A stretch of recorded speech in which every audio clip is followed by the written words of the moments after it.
এক শিল্পী যার কণ্ঠস্বর অসম থেকে বলিউড সর্বত্র ঝড় তুলেছে, যার গানে মিশে আছে প্রেম, বিদ্রোহ আর এক অদম্য স্বাধীনতা। তিনি জুবিন গার্গ, একধারে গায়ক, সুরকার, গীতিকার, অভিনেতা এবং চলচ্চিত্র নির্মাতা। আজ আমরা শুনব এই বহুমুখী প্রতিভার এক অসাধারণ জীবন কাহিনী। 1972 সালের 18 নভেম্বর মেঘালয়ের তুরাতে জন্মগ্রহণ করেন জুবিন বরঠাকুর, যিনি পরে জুবিন গার্গ নামে পরিচিত হন। তার বাবা মোহিনী মোহন বরঠাকুর ছিলেন একজন লেখক, আর মা স্বর্গত ইলি বরঠাকুর ছিলেন নৃত্যশিল্পী ও গায়িকা। ছোটবেলা থেকেই মায়ের গানের হাতেখড়ি, তবলা, দোতারা, ডান্স, গিটার, প্রায় 12টির বেশি বাদ্যযন্ত্র বাজাতে পারতেন তিনি। তার শিরায় মিশেছিল সুর আর ছন্দের রক্ত। তিনি এক মর্মান্তিক সড়ক দুর্ঘটনায় তার বোনের মৃত্যু তার জীবনে গভীর প্রভাব ফেলেছিল, যা তার অনেক গানেই ফুটে উঠেছিল।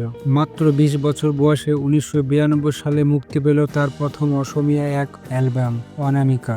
এই অ্যালবামটি রাতারাতি তাকে জনপ্রিয়তার শিখরে পৌঁছে দেয়। অসমীয়া সঙ্গীতের ইতিহাসে এক নতুন যুগের সূচনা হলো। অসমে সাফল্য পাওয়ার পর জুবিন 1995 সালে মুম্বাই পাড়ি দেন। লক্ষ্য ছিল বলিউডে জয়। সেখানে তিনি ইন্ডি পপ অ্যালবাম চাঁদনির রাতে প্রকাশ করেন। এরপর আর তাকে পিছনে ফিরে তাকাতে হয়নি। 2006 সালে মুক্তি পাওয়া হিন্দি ছবি গ্যাংস্টার এর গান এ আলি জুবিনকে জাতীয় এবং আন্তর্জাতিক খ্যাতি এনে দেয়। এই গানের জন্য তিনি গ্লোবাল ইন্ডিয়ান ফিল্ম অ্যাওয়ার্ড এবং স্টারডাস্ট অ্যাওয়ার্ডের সেরা সঙ্গীত শিল্পীর পুরস্কার পান। শুধু হিন্দি নয়, বাংলা সঙ্গীত জগতে জুবিন ছিলেন এক জনপ্রিয় নাম। মন মানে না, পাখি পাখি মন বা শুধু তুমি চলচ্চিত্র তার সঙ্গীত পরিচালক তার শ্রেষ্ঠ সঙ্গীত পরিচালকের পুরস্কার এনে দেয়। 40,000-এর বেশি গান গেয়ে তিনি নিজের বহুমুখী প্রতিভাকে বারবার প্রমাণ করেছিলেন। নেশা এবং ব্যক্তিগত সমস্যা নিয়েও তিনি সবসময় আলোচনায় এসেছেন, কিন্তু এই বিতর্ক বা বিদ্রোহে তাকে আরো বেশি মানুষের কাছের করে তুলেছিল। তিনি নিজের জীবনকে যেমন খুশি তেমন সাজাও এর মতো করে দেখতে ভালোবাসতেন।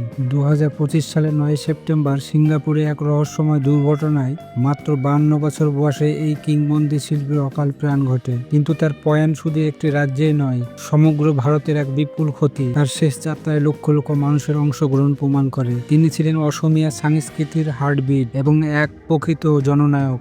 আজও জুবিন গার্গ তার হাজার গানের মাধ্যমে আমাদের হৃদয়ে অমর। তার সুরের জাদু হয়তো থেমে গেছে, কিন্তু জুবিন জং চিরকাল অসমীয়া সংস্কৃতির অনুপ্রেরণা হয়ে থাকবে। একজন শিল্পী, একজন সমাজকর্মী, একজন প্রতিবাদী কণ্ঠ।